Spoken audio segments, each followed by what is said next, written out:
یعنی اگر ہم کہتے تھے اے کو بناؤ تو وہ بی کہتا تھا اگر وہ بنا تو اس سے بہتر عثمان کو رہنے دو. سی کو کہتے تھے وہ کہتے تھے اگر اچھا وہ ہے تو پھر عثمان کو رہنے دو. تو گروپس بنے تو ہمارے لیے بڑا مشکل تھا وہ کولیشن گورنمنٹ کے اندر. لہٰذا میں اس کو شروع سے جنرل باجوہ کہتا تھا کہ اگر اس کو ہٹائیں گے ہمیں بہت پرابلمز آئیں گے. اور ایک آدمی کا نام لیتے تھے, ہمیں پتا تھا کہ ہم وہ نہیں کر سکتے کیونکہ وہ زمینوں کا ایشوز تھے, تو وہ ہم نہیں کر سکتے تھے, وہ ہمارے اوپر پرابلمز آنے تھے. علیم خان صاحب کا تو لیکن وہ خیر اس کے اوپر کیا بات کرنی ہے. میں جو اصل بات کرنی ہے وہ یہ کہ جنرل فیض کے اوپر کیا ایشو تھا. ایشو یہ تھا کہ مجھے, اور یہ پچھلی گرمیوں میں ہمیں پتا تھا کہ افغانستان میں بڑا مسئلہ آنا ہے جب امریکہ وڈرا کریں گے اور اس کا فال آؤٹ آنا ہے پاکستان پہ.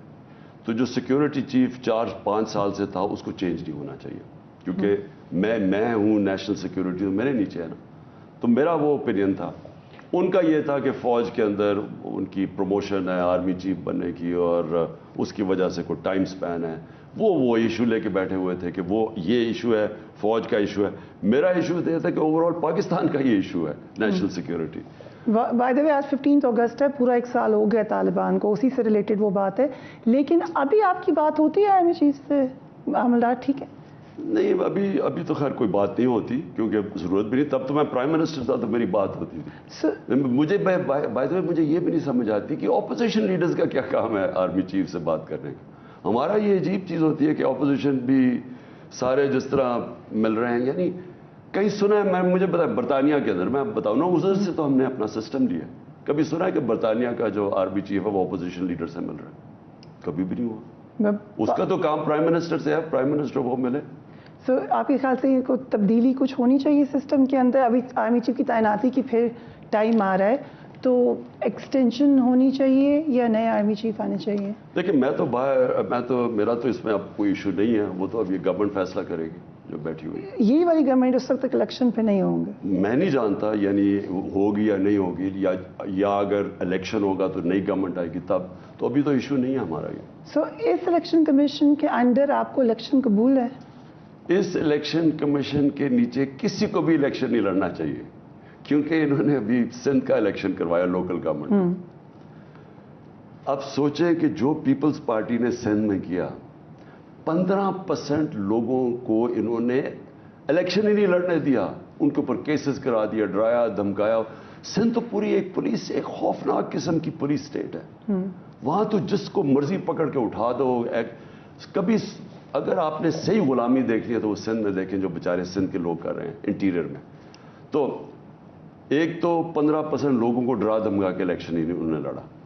اس کے بعد جس طرح کا الیکشن لڑا گیا, اب ان کی اتحادی پارٹیز ہیں, JUI اور MQM, اس گورنمنٹ کی اتحاد, دونوں نے اسٹیٹمنٹ دی کہ الیکشن میں دھاندلی ہوئی اور انہوں نے بڑی سخت تنقید کی الیکشن. تو میرا پوائنٹ یہ ہے کہ یہ الیکشن انہوں نے کروائے کب ٹھیک ہے. ہم جو الیکشن جیتے ہیں پنجاب میں ان کی دھاندلی کے باوجود جیتے, اور سندھ کے اندر جو الیکشن کمیشن ہے جو سندھ سے ہے وہ سندھ گورنمنٹ کا امپلائی ہے. اس پہ جو سپریم جوڈیشل کاؤنسل ہے اس کے اندر کیس پڑا ہوا ہے اس کا. میں اپیل کرتا ہوں ججز سے کہ وہ سنیں تو صحیح کیس, کہ وہ سندھ گورنمنٹ سے پیسے لے رہا ہے, وہ کیسے غیر جانبدار ہو سکتا ہے؟ بٹ آپشن کیا ہوگی خان صاحب؟ لیٹس سے کہ نہیں کچھ ہوتا ہے, یہی الیکشن کمیشن رہتے ہیں, تو پھر کیا کریں گے آپ؟ الیکشن سے بائیکاٹ تو نہیں کر سکتے؟ خیر ابھی کافی ٹائم ہے. دیکھیں ہم پولیٹیکل پارٹی ہیں, ہمارے پاس ہیں جو آئین اور قانون ہمیں اجازت دیتا ہے, جس طرح کے پروٹیسٹ ہم کریں گے. Will there be another long march? ہو سکتا ہے. ول ٹیک اے بریک. اس کے بعد خان صاحب سے ایک بڑا اہم سوال پوچھیں گے ڈائناسٹک پالیٹکس کے حوالے سے, رائٹ آفٹر بریک.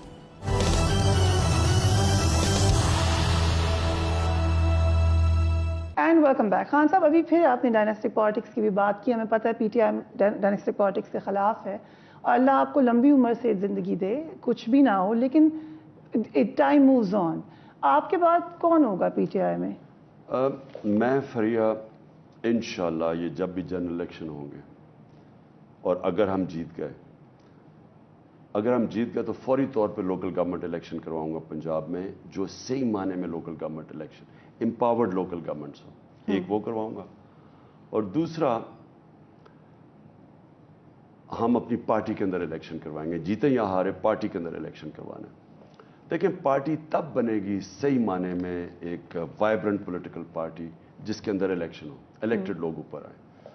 اور وہ ہم نے 2 دفعہ پہلے ہم نے ایکسرسائز کی, ایک دفعہ بہت بڑی ایکسرسائز کی جی. اور وہ انفارچونیٹلی وہ کیونکہ کسی یہاں کوئی کانسیپٹ نہیں ہے اتنی بڑی پارٹی کے اندر الیکشن کروانے کا, تو وہ ہم کامیاب صحیح معنی میں نہ اس وہ الیکشن جو میں چاہتا تھا وہ نہیں ہوا, لیکن ہم سیکھا ہم نے اس سے کافی. دوسری دفعہ ہم کروانے جا رہے تھے, لیکن جو ہم نے سافٹ ویئر لیا الیکشن کروانے کا, کیونکہ ہم کروانے رہے تھے ڈیجیٹلی, ہم پرچیوں سے نہیں, تو وہ جو تھا وہ سسٹم کام نہیں کیا, تو ہم نے پھر وہ روک دیا.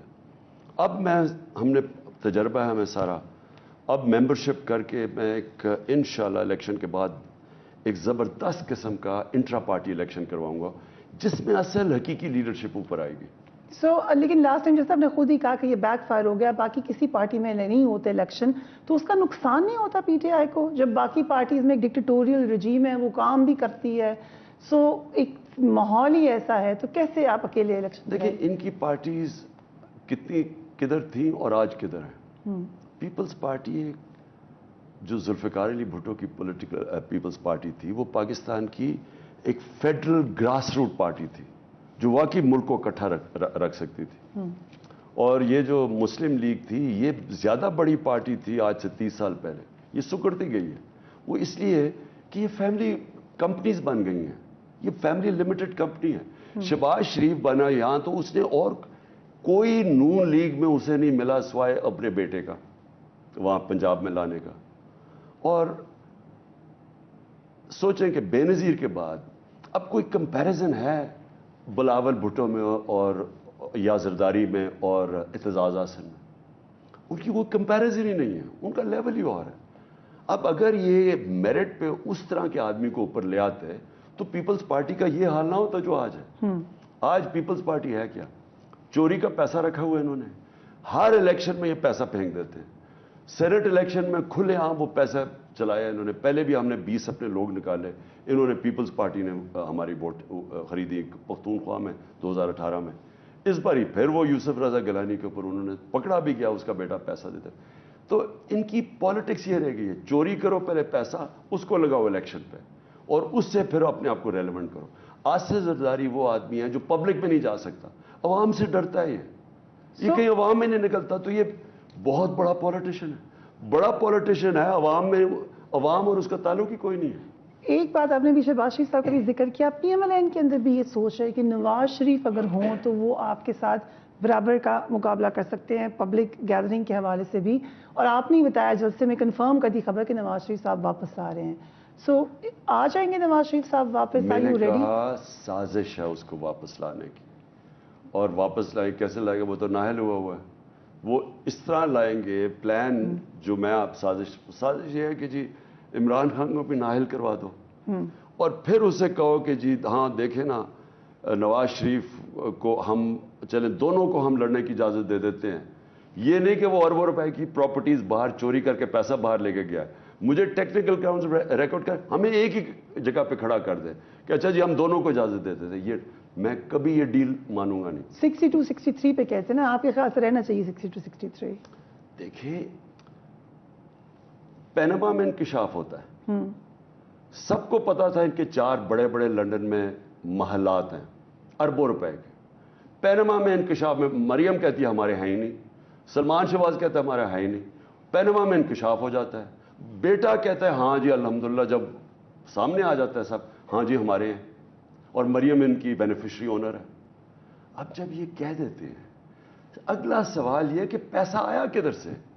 کوئی ایک رسید تو بتا دو کہ آپ کے اربوں روپے کی لنڈن کے سب سے مہنگے علاقے میں یہ 4 محلات ہیں. اس کے علاوہ اس کا بیٹا رہتا ہے کوئی 10 ارب کے گھر میں, وہ جو 1 ہائیڈ پارک ہے, سب سے مہنگی پراپرٹیز ہیں. بتائیں تو صحیح پیسہ آیا کدھر ہے؟ اور بیٹے نے کہا جی میں تو برطانیہ کا شہری ہوں, میں جواب دہی نہیں ہوں. 3 دفعہ ملک کا پرائم منسٹر کے دونوں بیٹے کہتے ہیں ہم برطانیہ کی شہری ہیں.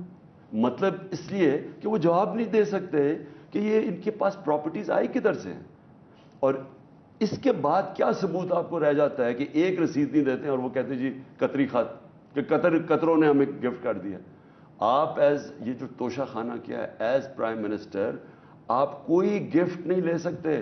یہ زرداری کا جو بلاول ہاؤس ہے اربوں روپے کا, یہ بھی نہیں لے سکتا, یہ بھی توشہ خانہ میں جانا چاہیے.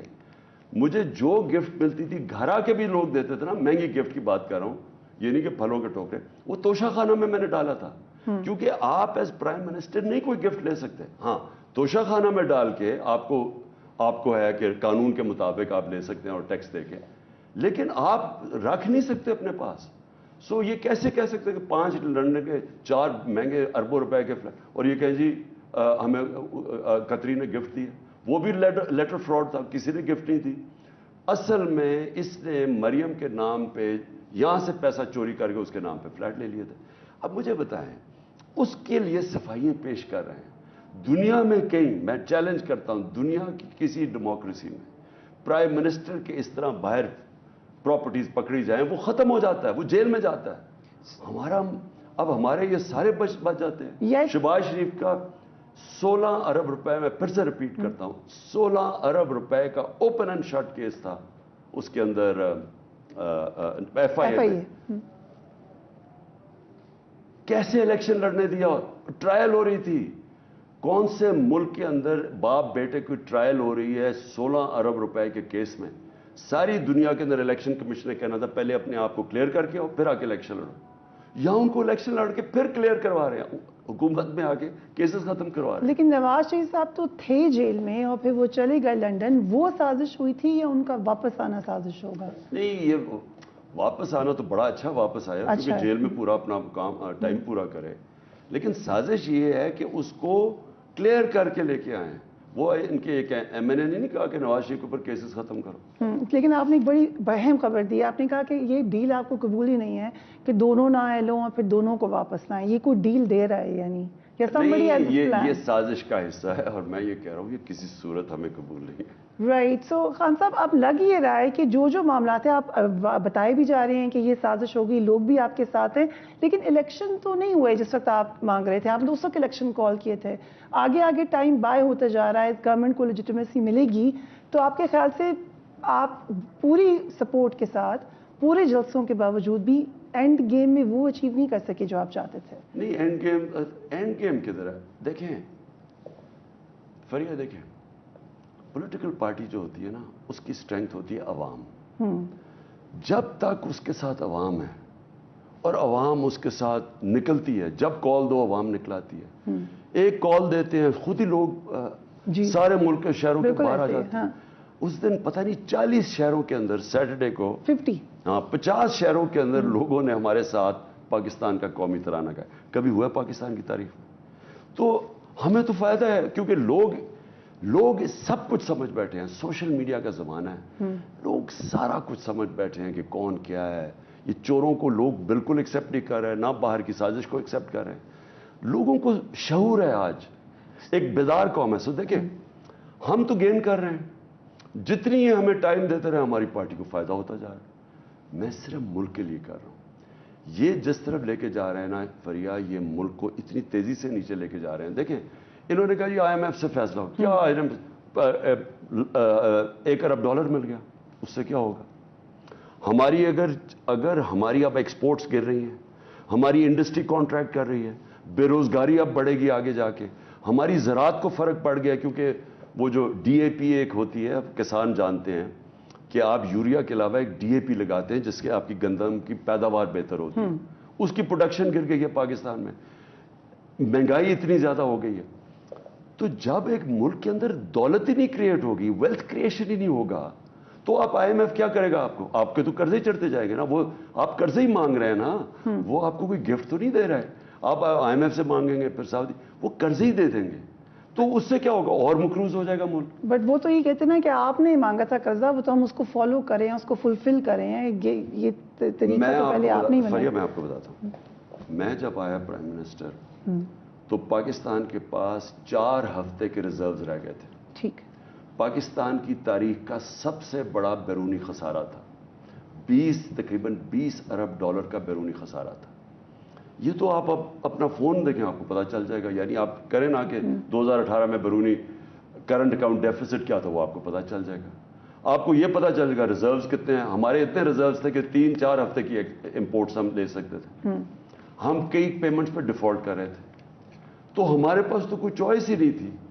ہم نے پیسے لینے تھے کہ اپنی کرنسی کو روکنے سے اور اپنی ڈیفالٹ نہ کرنے سے. ڈیفالٹ کا مطلب یہ ہوتا ہے کہ آپ کی ساری باہر کی چیزیں وہ ضبط کرنی شروع کر دیتے ہیں, کوئی آپ کو پیسے نہیں دیتا, ملک اور نیچے چلا جاتا ہے. تو یہ تو وہ چھوڑ کے گئے تھے. اس ملک کو ہم نے کھڑا کیا, تقریباً اپنے ریزروز دگنے کیے, اپنی ایکسپورٹس ریکارڈ پہ لے کے گئے, ہماری 4 فصلوں کی پیداوار ریکارڈ ہوئی, ہماری اور آئی ٹی فیوچر ہے ٹیکنالوجی کا, آئی ٹی کو ہم نے انسینٹیوائز کیا, 75% ہماری ایکسپورٹس بڑھی, وہاں ریکارڈ ٹیکس کلیکشن بڑھی, ملک کی ریکارڈ ریمیٹنسز ہوئی. سب سے زیادہ پاکستان کی تاریخ کے جو ڈالرز ملک میں آئے وہ ہمارے دور میں آ رہے تھے. ٹھیک, روشن ڈیجیٹل اکاؤنٹ ہم نے کھولا جس سے ہم نے اور پیسہ اوورسیز سے, تو ہم اپنی دولت میں اضافہ کر رہے تھے. سب سے زیادہ روزگار بر صغیر پہ, یہ ورلڈ بینک کی رپورٹ ہے, پاکستان میں ہم نے روزگار دیا. ملک تو صحیح طرف نکل گیا تھا. انہوں نے آ کے کیا کیا, انہوں نے آ کے پہلے تو ان کا پلان ہی کوئی نہیں تھا, مارکیٹ پینک کر گئی, مارکیٹ پینک کی, وہ روپے پہ پریشر پڑ گیا. اور یہ میں نیوٹرلز کو سمجھایا تھا کہ آپ کو اس وقت یہ سازش اگر کامیاب ہو گئی تو سب سے بڑا ہماری معیشت کے اوپر اثر پڑے گا. میں نے وارن کیا تھا, میں نے شوکت ترین کو کہا کہ جا کے بتاؤ کہ اگر یہ ہو گیا ہمارے ملک سے ان سے سنبھالا نہیں جائے گا. ہم نے تو جن لوگوں نے 30 سال 2 فیملیز نے حکومت کی ہے, ہمارے سے بنگلہ دیش بھی آگے نکل گیا ان کے دور میں, ہندوستان بھی ہمارے سے آگے نکل گیا, وہ آ کے اب ملک کو ٹھیک کریں گے. تو ہمیں تو پتا تھا کیا ہونے والا ہے, اور وہی ہوا, سیدھی معیشت نیچے. آج ابھی آپ کو 1-1.5 مہینے میں پتا چلے گا کہ پوری طرح جب فگرز آئیں گی کہ کتنا بڑا نقصان ہوا ہے پاکستان کو جب سے یہ آئے ہیں. آپ کی باتوں سے یہ لگتا ہے کہ نیوٹرلز کو ہم نے سب کچھ بتایا اور وہ پھر نیوٹرل ہی تھے, یا پھر وہ دوسری طرف تو نہیں تھے؟ دیکھیں آپ, پھر سے میں یہ کہتا ہوں کہ جب آپ کے پاس پاور ہوتی ہے نا تو آپ کے پاس ذمہ داری بھی آ جاتی ہے. پاور سب سے زیادہ اس ملک میں اسٹیبلشمنٹ کے پاس ہے, تو ذمہ داری بھی ان کے پاس ہونی چاہیے. یہ نہیں ہو سکتا کہ ذمہ داری کسی اور کے پاس, پاور ان کے پاس, اور پاور ان کے پاس آتی ہے ان کی ایجنسیز ہیں. یہ سارا یعنی ہماری بہترین ایجنسیز ہیں, ISI خاص طور پہ اور MI, ان کے پاس پوری انفارمیشن آتی ہے. اب کیا ان کے پاس انفارمیشن نہیں تھی کہ یہ سازش ہو رہی ہے, اور یہ ان کو لانے کی کوشش کر رہے ہیں. سازش چلے کوئی بڑے زبردست کوئی ٹیکنوکریٹس لے آتے, کوئی جینیسز ہوتے تو شاید ہمارے سے بہتر ہی چلا لیتے, لیکن ان چوروں کو لانا جو ثابت کر رہے ہیں 30 سال کہ انہوں نے کتنی چوری کی ہے, ان کے اوپر کتابیں لکھی ہوئی ہیں ان کی چوری پہ, زرداری پہ اور نواز شریف پہ, بیرونی ملک کی کتابوں کے ان کی چوری کا ذکر ہے باہر کے اخباروں میں. میں کہہ رہا ہوں کہ اگر ریپلیس کرنا ہی تھا, ہم اگر اتنے برے تھے تو کوئی ان لوگوں سے کرتے جو کہ کوئی سمجھتے اکانومی ہے, جو اٹھا سکتے. وہ پتہ نہیں کدھر ہیں وہ, ہم نے بڑی کوشش کیا ایسے لوگوں کو ڈھونڈنے کی. تو پوائنٹ میں صرف کہہ رہا ہوں کہ جب یہ ہوا, معیشت نیچے, مہنگائی اسپان ہو گئی, آگے انسرٹنٹی آ گئی, لوگوں کو پتہ نہیں اب جا کدھر رہے ہیں. ایک پورا وہ لوگوں کو اکٹھا کر دیا ہے جو سارا وقت ایک دوسرے کے خلاف لڑتے تھے. یہ پیپلز پارٹی اور نون لیگ, ان کے تو سارا وقت ایک دوسرے کے خلاف لڑائی تھی, ان کو اکٹھا بٹھا دیا ہے. اور یہ بندر بانٹ ہو گئی, اچھا تم یہ پکڑ لو وہ پکڑ لو, تم نے یہاں انٹرفیئر نہیں کرنا, یہاں نہیں کرنا, یعنی ملک کی بندر بانٹ. اس سے ایسے بھی کبھی ملک چل سکتا ہے. خان صاحب, لوکنگ ان ہائنڈ سائڈ, جیسے آپ پنجاب میں اسمبلی میں رہے, آپ کی حکومت واپس آ گئی, اگر آپ پارلیمان میں بھی رہتے نیشنل اسمبلی میں تو 2 ووٹ تھے, آپ آج دوبارہ نہیں بن جاتے پرائم منسٹر؟ دیکھیں وہ انفارچونیٹلی جو سیناریو بنا ہوا تھا نا, اگر ہم اسمبلی میں رہتے ہیں اس کا مطلب ہم یہ قبول کر لیتے ہیں, ہم اس بیرونی سازش کو تسلیم کر لیتے ہیں, تو ہم کیسے کر سکتے ہیں؟ کیونکہ امپورٹڈ پرائم منسٹر کو لا کے اوپر بٹھا دیا ہے. اور تو چھوڑے, مجھے جو سب سے تکلیف ہوئی کہ اس کو سزا ہونے لگی تھی 16 ارب کے FIA کے کیسز پہ, اس کو اور اس کے بیٹے. ان کے پیپرز کیسے مان لی؟ اس الیکشن کمیشن کو شرم آنی چاہیے. کہیں دنیا کے اندر انڈر ٹرائل, یہ دونوں انڈر ٹرائل تھے, اور ان کے اوپر لگنے لگا تھا یہ 16 ارب جو ملک کا پیسہ چوری کیا ہے, ان کو انہوں نے الیکشن لڑنے کی اجازت دے دی. تو وہ پورے گیم بنی ہوئی تھی, وہ سارا سازش کا حصہ تھا سب. آپ کو لگتا ہے کہ آپ دوبارہ پرائم منسٹر بنیں گے؟ دیکھیں آگے کا تو غائب کی تو نالج اللہ کے پاس ہے, لیکن میں اتنا جانتا ہوں کہ جو قوم ہے وہ ساری چیز کو, سب کچھ ان کے سامنے بے نقاب ہو چکا ہے. جو ہو رہا ہے نا پاکستان کے ساتھ, اور میں نے تو کبھی بھی نہیں سوچا تھا اپنی زندگی میں میں اس طرح کی قوم کو نکلتے دیکھوں گا. جو میں نے یہ 4 مہینے میں جس طرح پبلک کو نکلتے دیکھا ہے, میں تو اوپر والے کا شکر ادا کرتا ہوں, کیونکہ دلوں کے اوپر تو وہ راج کرتا ہے. تو کیسے قوم بدلی ہے, یعنی پرائم منسٹر شپ چھوٹی چیز ہے اس کے سامنے. دیکھیں, ایک عوام لوگوں کا ہجوم جب ایک قوم بن جاتی ہے, یہ اس سے بڑا اللہ کرم نہیں کر سکتا ایک قوم پہ. کیونکہ دیکھیں, قومیں ہر قسم کا چیلنج سے نکل سکتی ہیں. جب ایک ہجوم ہوتا ہے, اب اس وقت پاکستان میں ہوتا کیا رہا ہے, ایک چھوٹا سا اشرافیہ ہے, رولنگ ایلیٹ, وہ چوری کر کر کے پیسے باہر لے جاتی ہے, ساروں کی باہر پراپرٹیز ہیں, اور وہ بیچارہ ہمارا غریب آدمی 16 گھنٹے کام کر کے پاکستان پیسہ بھیجتا ہے, ریمیٹنسز, یہ چوری کر کے پیسہ باہر بھیج دیتے ہیں. میں سوال پوچھتا ہوں آج ساری قوم کے سامنے. میرا سوال یہ ہے کہ میں اگر ملک میں سیاست کرنا چاہتا ہوں, یعنی ملک کو لیڈ کرنا چاہتا ہوں, کیوں میرے پیسے اور جائیدادیں اور بینک اکاؤنٹس باہر ہیں؟ میں پاکستان سے باہر کیوں اپنے پیسے رکھ؟ میں نے 20 سال باہر کمائی کی, کرکٹ کھیلتا تھا, سب کچھ تھا, بیچ کے آج یہ پاکستان میں لے آیا. کوئی میرا $1 پاکستان سے باہر نہیں ہے, سب کچھ میرا پاکستان. کیوں ہے؟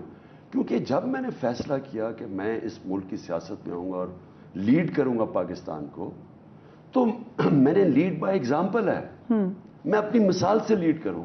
اب یہ بتائیں کہ ہم کہہ رہے ہیں باہر کے لوگوں کو آپ پاکستان پیسہ بھیجیں, ہم اوورسیز پاکستانیز کو کہہ رہے ہیں پاکستان میں سرمایہ کاری کرو, ہم کہہ رہے ہیں اپنی ریمیٹنسز بھیجو, اور اپنا پیسہ ہم باہر رکھ رہے ہیں. ٹھیک, آپ مجھے یہ بتائیں کہ آپ اگر اوورسیز پاکستانی ہیں, آپ کو میں کہہ رہا ہوں آپ پاکستان پیسہ لے کے اور میں اپنا پیسہ باہر بھجوا دوں, وہ بھیجے گا پیسہ؟ سو ایک یہ اتنی بڑی منافقت ہو رہی ہے کہ سارا پیسہ باہر, بچے باہر. یہ کیا, یہ برطانیہ میں پیدا ہوا تھا اس کے بچے, گوال منڈی میں سارے یہ بڑے ہوئے ہیں.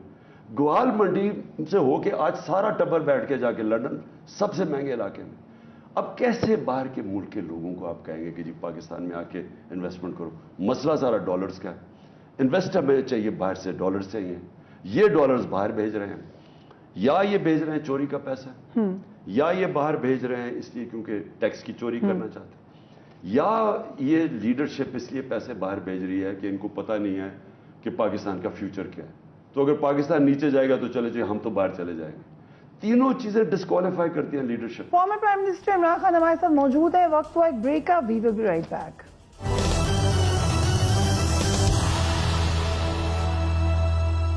Welcome back to news edge. Imran Khan صاحب آج ہمارے مہمان خصوصی ہیں. خان صاحب تھوڑا سا آگے چلتے ہیں. ہم نے بیچ میں دیکھا کہ آپ کو جوڈیشری سے, آپ نے کہا مجھے تکلیف ہوئی ہے, میں بھولوں گا نہیں کبھی, شروع میں.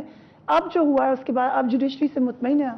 دیکھیں, جوڈیشری تو خیر اپنی فیصلوں سے عوام کو مطمئن کرتی ہے. جوڈیشری کو قوم جج کرتی ہے ان کے فیصلوں سے. اور فیصلے یہ نہیں مطلب کہ یہ جس طرح سارا وقت یہ جو پی ڈی ایم ہے جوڈیشری کو دھمکیاں دیتے رہتے ہیں کہ ہم یہ کر دیں گے وہ کر دیں گے. ہاں کئی دفعہ آپ کو تکلیف ہوتی ہے, مجھے تکلیف تھی اس دن. مجھے تکلیف صرف یہ تھی کہ میں نے اپنے آپ سے پوچھا کہ میں کتنا بڑا اس ملک کے لیے خطرہ ہوں کہ رات کے 12 بجے عدالتیں کھل گئی. خان صاحب آپ کو پتہ بھی نہیں تھا اس وقت؟ You did not know. آپ کو ہم لوگوں نے بتایا اس وقت؟ ہاں آپ نے مجھے بتایا. نہیں مجھے جب میں وہاں بیٹھا ہوا تھا تو جی کوئی گاڑی بھی آ گئی ہے پکڑنے کے لیے, پتہ نہیں. تو میں اپنے آپ سے سوال پوچھ رہا تھا کہ کتنا میں نے اس ملک سے جرم کیا ہے, یا میں کیا ہوگا کہ یہ جو کھلا ہے. یہ تو تکلیف تو ہونی تھی.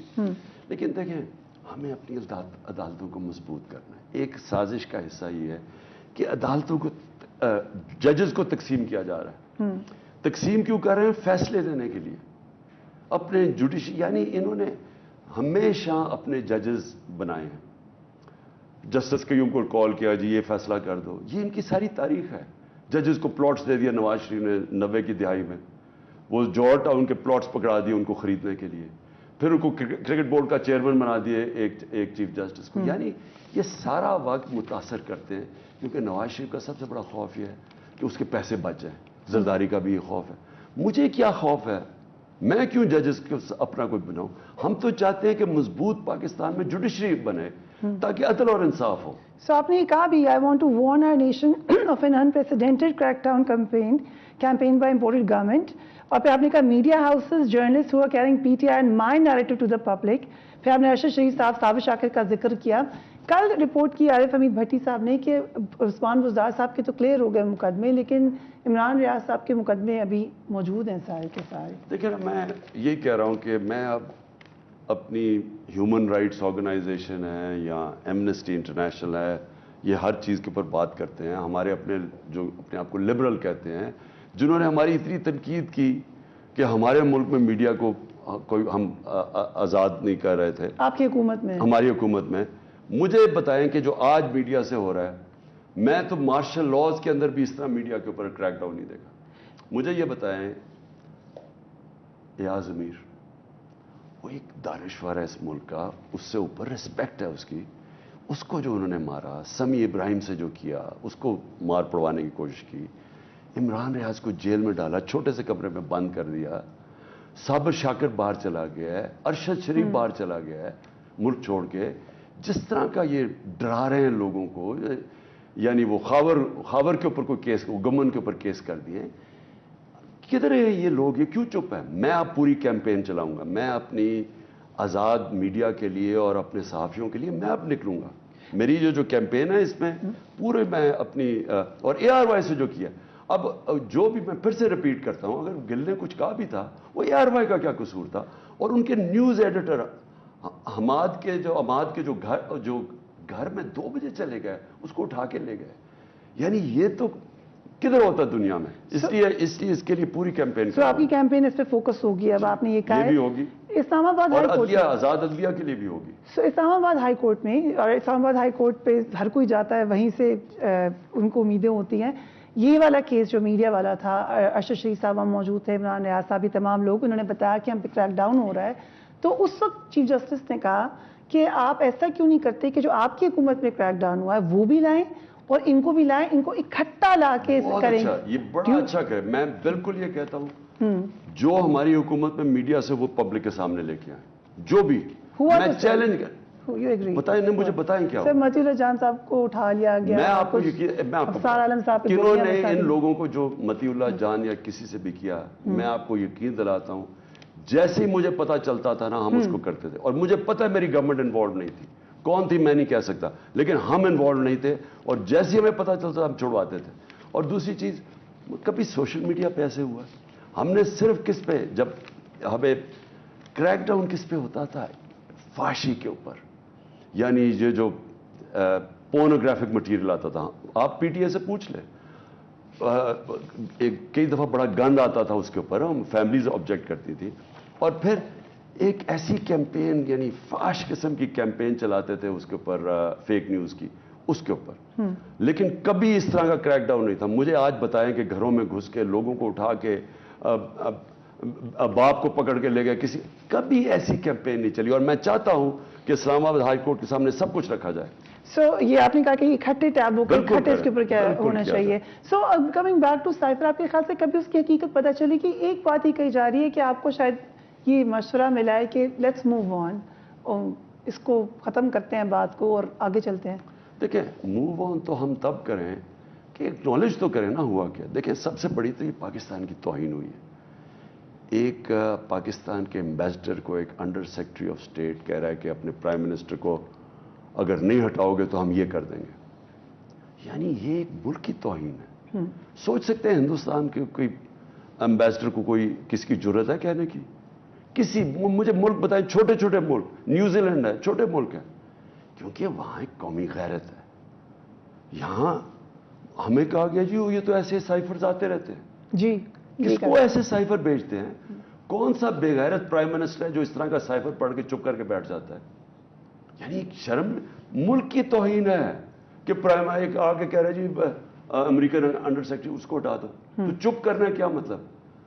میں نے ہر جگہ انٹرویو دیا, میں نے CNN پہ کہا ہے ہلو جی امریکہ آپ کے خلاف ہو جائے گا. کیوں خلاف ہو جائے گا؟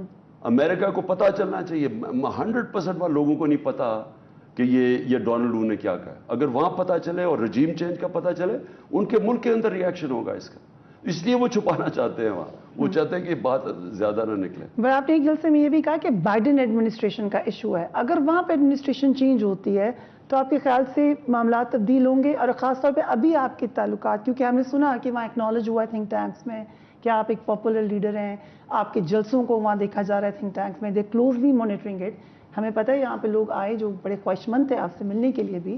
سو کچھ معاملات تبدیل ہوئے. پہلے میں ایک چیز آپ کو بتاؤں فریا, میں اس میں بھی کیا بیٹھا ہوں جو ہمارا جلسہ تھا. دیکھیں, ہمیں ہمیشہ امریکہ سے اچھے تعلقات رکھنے چاہیے, اور وہ اس لیے کہ سپر پاور ہے, ہمارا سب سے بڑا ٹریڈنگ پارٹنر ہے, سب سے زیادہ ایکسپورٹس پاکستان کی امریکہ میں ہے, ہماری سب سے طاقتور پاکستان کی جو کمیونٹی باہر رہتی ہے, پاکستانی امریکن کمیونٹی, وہ وہاں ہے. تو ہمیں تو ان سے تعلقات کبھی خراب نہیں کرنے چاہیے, لیکن دوستی میں اور غلامی میں بار بار کہہ بیٹھا ہوں, بہت فرق ہے. ہماری بدقسمتی یہ ہے کہ ہمارے جو حکمران رہے ہیں وہ امریکن, وہ سمجھتے ہیں ان کی چمچا گیری کرو تو وہ بڑا آپ کو پسند کر لیں گے, وہ آپ کو اور ڈو مور کروائیں گے, وہ ڈو مور کہیں گے. ان کا میں تو جانتا ہوں نا ان کے کیریکٹر کو. آپ اپنے ملک کے انٹرسٹ کے لیے کھڑے ہوں گے, وہ آپ کی عزت کریں گے. ہم جب شروع میں انگلینڈ میں گیا اور یونیورسٹی میں, تو ایک چے گوارا تھا, وہ ایک ریولوشنری ساؤتھ امریکن, وہ ساری جگہ اس کے پوسٹرز ہوتے تھے. تو وہ تو اینٹی ویسٹ تھا, اینٹی امریکن تھا, لیکن یوتھ سارا اسے پسند کرتی تھی کیونکہ وہ نیشنلسٹ تھا, وہ اپنے ملک کے لیے کھڑا تھا, آزادی کے لیے کھڑا تھا. لوگ اپریشیٹ کرتے ہیں, یہ جانتے نہیں ہیں ویسٹرن سائیکی, یہ جا کے ان کے پیروں میں پڑ جاتے ہیں, ان کو خوش کرتے ہیں. وہ ان کی جو کام کرتی ہے یہاں عورت امریکن ایمبیسی میں, اس سے ایمبیسڈر سے پہلے وہ ملنے گئی, میں نے دیکھا جاتی عمرہ گئی, تو مریم نواز باہر جا رہی ہے اس کو لے کے ریسیو کر رہے ہیں جس طرح کوئی رائلٹی. یہ کرٹسی نہیں ہے, کرٹسی میں اور اس میں بڑا فرق ہے. ہم ان کو اوپر چڑھا دیتے ہیں آسمانوں کے اوپر, اور ہم سمجھتے ہیں کہ ہم ان کو خوش کر دیں گے. وہ اپنے انٹرسٹ پہ چلتے ہیں, امریکہ کے انٹرسٹ ہے, ہمیں اپنے انٹرسٹ کو پروٹیکٹ کرنا ہے, وہ اپنے انٹرسٹ کو پروٹیکٹ کرتے ہیں. ان کا انٹرسٹ اب کہ جی ہمارے اگر ان کا انٹرسٹ یہ ہے کہ ہم ان کی جنگ میں شامل ہو جائیں, جو ہم نے وار آن ٹیرر میں شامل ہوئے, کیا ہمارا وہ انٹرسٹ تھا؟ ان کو ضرورت تھی ہماری, ہم نے اپنے 80,000 لوگ مروا دیے, سارے ٹوین ٹاور کے اندر 3,000 لوگ بھی نہیں مرے تھے. تو ہمیں اپنے انٹرسٹ کو پروٹیکٹ کرنا ہے, اور کئی دفعہ مشکل آپ کو کھڑا ہونا پڑتا ہے, سٹینڈ لینا پڑتا ہے, پریشر برداشت کرنا پڑتا ہے. لیکن آخر میں میری ذمہ داری ایز پرائم منسٹر جب تھا, میری عوام ہے, انہوں نے مجھے الیکٹ کیا تھا, مجھے ان کے لیے کھڑا ہونا ہے. سو ابھی آپ نے کہا کہ پرائم منسٹر بننے سے زیادہ بڑی بات یہ کہ عوام میں آپ بڑے پاپولر ہیں, بٹ یہ عوام نکلی اور واقعی نکلی ہے, وہ چاہتے ہیں کہ آپ پرائم منسٹر بنیں, تو اس کا طریقہ کار بھی تو ایک ہوگا. میں آپ کو بتاؤں, دیکھیں فریا, یہ نہیں کہ عوام آپ کے ساتھ ہے, جب ایک ہجوم قوم بن جاتا ہے, یہ سب سے خوش آئند چیز ہے. کیونکہ جب آپ قوم بن جاتے ہیں, دیکھیں آپ قرضے ہیں, اب کیا کریں گے مجھے بتائیں نا, ان کے پاس حل کیا ہے؟ یہی کریں گے نا کہ اب یہ قرضے لے لیں گے, اور پھر تھوڑی دیر کے بعد اور قرضے لینے پڑیں گے, کیونکہ ہمارے پاس جب تک اب ملک میں ایکسپورٹس نہیں بڑھ رہی, جب تک ہمارے اندر ڈالرز, ریمیٹنسز, انویسٹمنٹ نہیں آ رہی, جو کہ ان کے ہوتے تو نہیں آنی, تو کس طرح ملک اوپر جائے گا؟ ملک اوپر تب جائے گا جب ایک قوم بن جائے گی. اور وہ کیسے ہوگا؟ ہمارے پاکستانیوں کے پاس اتنے زیادہ ڈالرز پڑے ہیں, کئی انہوں نے اپنے گھروں میں رکھے ہوئے ہیں, کئی انہوں نے بینکوں میں رکھے ہوئے ہیں, کئی انہوں نے باہر رکھے ہوئے ہیں. جب ایک قوم فیصلہ کرتی ہے نا کہ ہم نے اپنے قرضے ختم کریں گے, قوم کر سکتی ہے. اگر کسی کا خیال ہے کہ IMF ہماری, یہ تو کینسر کا علاج ڈسپلن سے ہو رہا ہے. ہم تھوڑی دیر کے لیے ہم IMF سے کہتے ہیں ہاں فائدہ ہو جاتا ہے, لیکن قرضے تو, کینسر تو پھیلتی جا رہی ہے, قرضے تو بڑھتے جا رہے ہیں, تو وہ تو وہیں کے وہیں ہیں. بلکہ ہم جب پہلے سال میں جتنا ہم نے ٹیکس اکٹھا کیا, آدھا ٹیکس صرف قرضوں, ان کے لیے ہوئے قرضوں کے سود کے اوپر جا رہا تھا. تو ہم اپنے لوگوں کو کیسے تعلیم سے دیں گے؟ تو ایک دن مجھے یہ نظر آ رہا ہے کہ ہم بحیثیت قوم کھڑے ہوں گے, اور ہم مل کے فیصلہ کریں گے کہ ہم نے یہ قرضے اتارنے. اور میں آپ کو یقین دلاتا ہوں کہ اس ملک پہ اتنے امیر لوگ اندر بھی بیٹھے ہوئے ہیں, ملک سے باہر اصل پیسہ پڑا ہوا ہے ہمارا, بیرون ملک پاکستانی ہمارا سب سے بڑا اثاثہ ہے. ہم نے جس دن ان کو موبلائز کر لیا, ابھی تو صرف ریمیٹنسز ہے نا, جس دن انہوں نے انویسٹ کرنا شروع کر دیا پاکستان میں اس دن یہ ملک اٹھ جائے گا. خان صاحب ایک بریک کا وقت ہو رہا ہے, ایک کوئک بریک لیجئے, ہم یہیں پر موجود ہیں, خان صاحب بھی ہمارے ساتھ موجود ہیں, فارمر پرائم منسٹر سے مزید سوالات کریں گے رائٹ آفٹر بریک.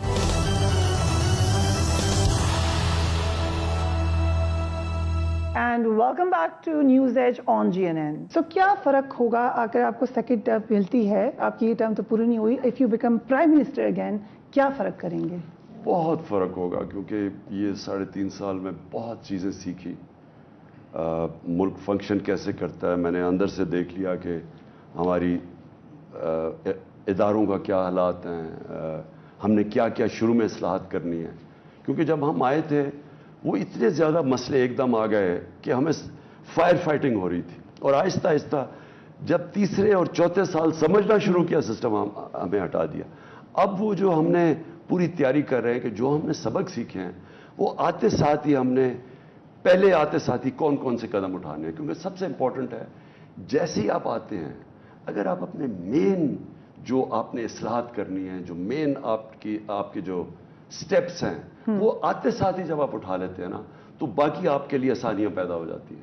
وہ ہم نے آخر میں جا کے اٹھانے شروع کیے جو ہمیں پہلے سال اٹھانا تھا. آپ نے کہا 2 غلطیاں میں نے بہت کی, ایک الیکشن کمیشن والی, دوسری بھی بتا دیں آج. چلے رہنے دیں, الیکشن کمیشن پہ رکھیں آج. سو دوسری غلطی ہے لیکن وہ نہیں کریں گے دوبارہ. بڑی غلطیاں 2 کی, اور غلطیاں تو خیر انسان ہوں کافی کی. سو کراس روڈز پہ جو پاکستان ہے, یہ انٹرنیشنل ریلیشنز تو وہی ہیں, ہم چائنا سینٹرنگ ہے یا امریکہ سینٹرنگ ہے, یہ کویشچنز تو وہیں پہ موجود ہیں. آپ کو لگتا ہے کہ آپ آ کر ان کو ایڈریس کریں گے if you become the prime minister? دیکھیں پاکستان کو کسی بلاک کا حصہ نہیں بننا چاہیے. رائٹ. جب آپ کسی بلاک کا حصہ بن جاتے ہیں تو جو دوسرا بلاک ہے وہ آپ سے دور ہو جاتا ہے. پاکستان کو ایک آزاد فارن پالیسی رکھنی چاہیے, اور میں بار بار ہندوستان کی مثال دیتا ہوں. دیکھیں ہمارے ساتھ ہی آزاد ہوا تھا, میں نے اس کا وہ کلپ بھی چلایا ہندوستان کے فارن منسٹر کا. اس نے بیٹھ کے کیسے جواب دیا جب انہوں نے کہا کہ جی آپ روس سے تیل کیوں خریدتے ہیں. You the headline in Indian papers today, سب نے انڈین کے اخبارات نے اٹھایا ہے کہ آپ نے ان کو بڑا کیونکہ نہیں آزاد فارن پالیسی, خوددار فارن پالیسی, حالانکہ وہ اسٹریٹجک ایلائی ہے امریکہ کا, لیکن انہوں نے کہا نہیں ہمارے لوگوں زیادہ امپورٹنٹ ہے, ہماری فارن پالیسی ہمارے لوگوں کے لیے ہے. سو انہوں نے جس طرح اس نے جواب دیا, اس نے کہا آپ کا پرابلم ہے یہ یورپین پرابلم ہے, آپ چاہتے ہیں کہ ہم جو آپ کا پرابلم ہے ہم اس کو اپنا پرابلم بنانے, جو ان کی وار آن ٹیرر کو ہم نے بنا لیا اپنا پرابلم, لیکن جو ہمارا پرابلم ہے کشمیر وہ آپ کا پرابلم نہیں ہے, اس میں وہ جو مرضی قتل عام کرے آپ کو فکر نہیں ہے. میں ایک خوددار فارن پالیسی چاہتا ہوں, میں ایک آزاد فارن پالیسی چاہتا ہوں, اور اس کے لیے مشکلات آتی ہیں. آزادی آسانی سے نہیں کوئی دیتا.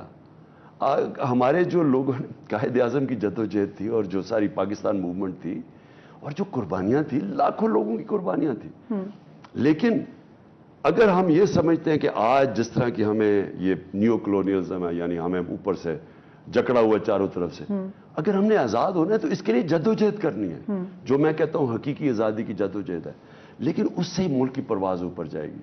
ہر ایک پاسپورٹ کی دنیا میں عزت ہوگی.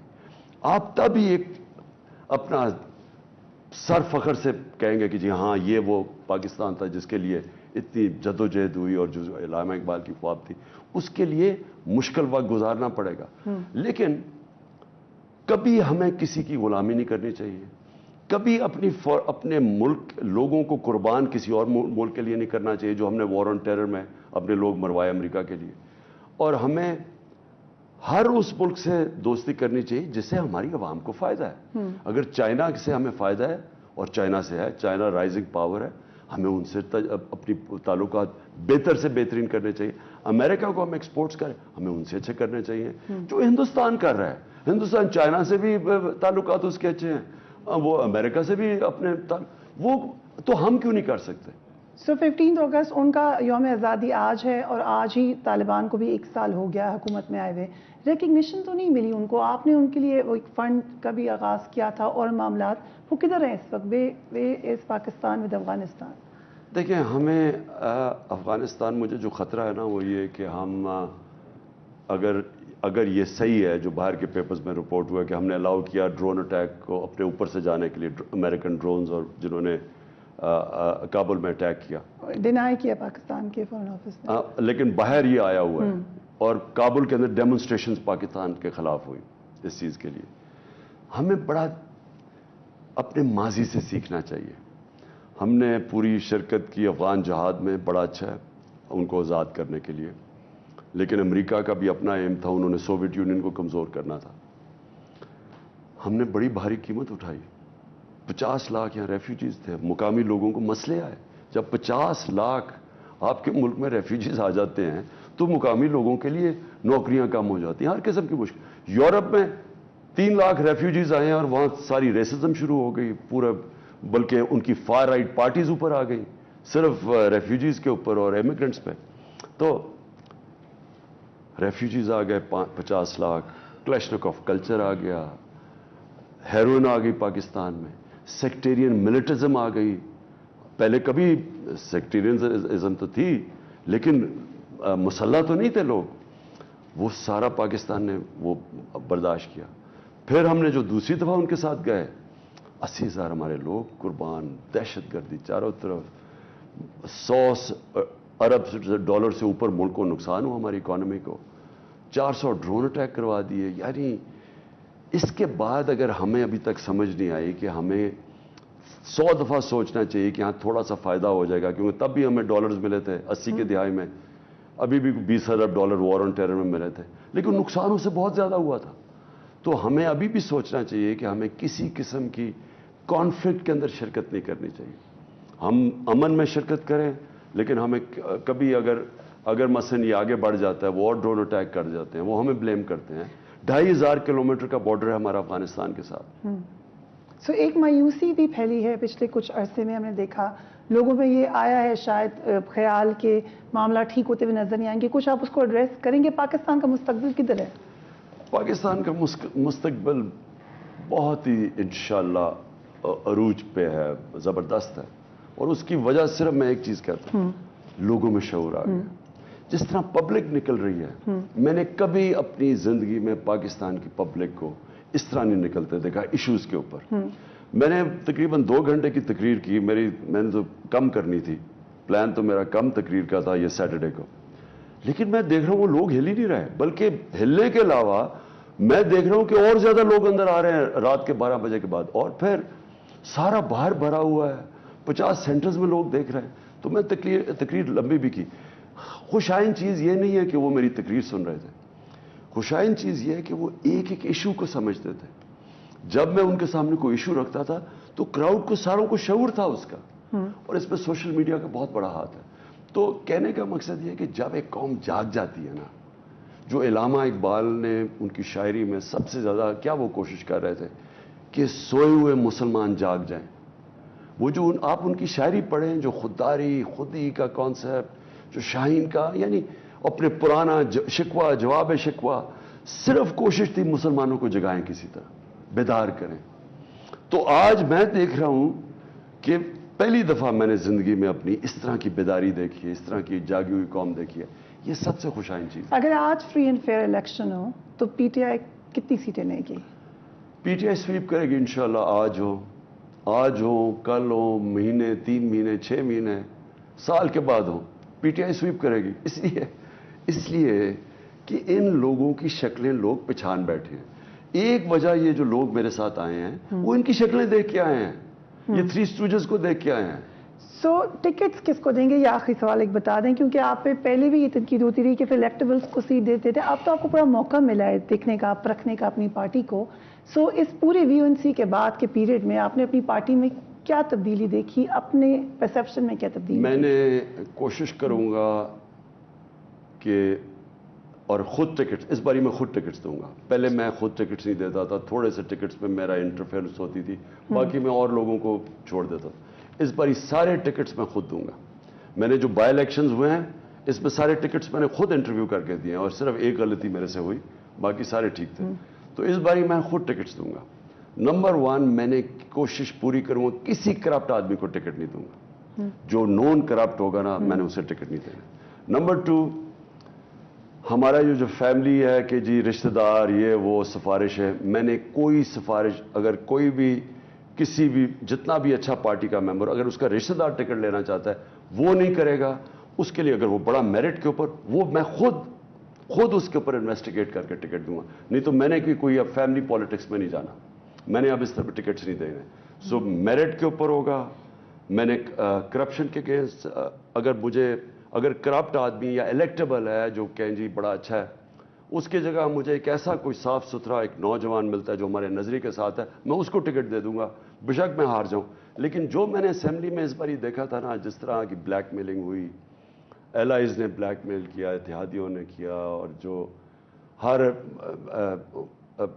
بجٹ پاس کروانا ہے تو منتیں کر رہے ہیں کہ پہنچ جاؤ, یعنی ایسے چلتی رہی ہے جمہوریت. آپ نے تو کہا ایجنسیز کو بھی بار بار آنا پڑتا تھا بیچ میں, ہمیں کہنا پڑتا تھا, ہمیں اپنے نیوٹرلز کو کہنا, تب تو اب نیوٹرلز تو بعد میں آیا نا یہ لفظ, تو تب ہمیں کہنا پڑتا تھا کہ ان کو کہیں, کیونکہ ہمیں پتہ ہی نہیں تھا کہ نمبر پورے. دیکھیں دوسری پرابلم یہ ہے, پیسہ چلتا ہے. یہ جو دوسرے لوگ ہیں یہ پیسہ چلا دیتے ہیں. اب جو انہوں نے ہمارے لوگ خریدے ہیں 20-25 کروڑ روپے پہ دام لگا ہوا تھا یہ سندھ ہاؤس کے اندر. اب زرداری کیسے, زرداری کی پالیٹکس کیا ہے؟ وہ پبلک میں جو آدمی جا ہی نہیں سکتا وہ چوری کیے ہوئے پیسے کو استعمال کر کے پالیٹکس کرے گا نا, اور اس کا کوئی راستہ ہی نہیں روکتا.